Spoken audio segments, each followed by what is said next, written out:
ఈరోజు దేవుడు మనకిచ్చిన వాగ్దానం, ప్రార్థన ఆలకించు దేవుడు. మన ప్రభువు ప్రార్థన ఆలకించువాడు. కొన్ని వాగ్దానాలను చూద్దాం. ప్రార్థన ఆలకించువాడా, సర్వశరీరులు నీ యొద్దకు వచ్చెదరు. కీర్తన 65 అధ్యాయం 2వ వచనం. మరి అలాగే 2వ దినవృత్తాంతాల గ్రంథము 7వ అధ్యాయము 14-15 వచనాలు చూద్దాం.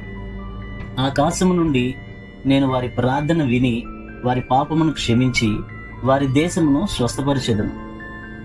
ఈ స్థలమందు చేయబడు ప్రార్థన మీద నా కనుదృష్టి నిలుచును, నా చెవులు దానిని ఆలకించును. యాకోబు రాసిన పత్రిక 5వ అధ్యాయం 16వ వచనం. నీతిమంతుని విజ్ఞాపన మనఃపూర్వకమునదై బహుబలము గలదై యుండును.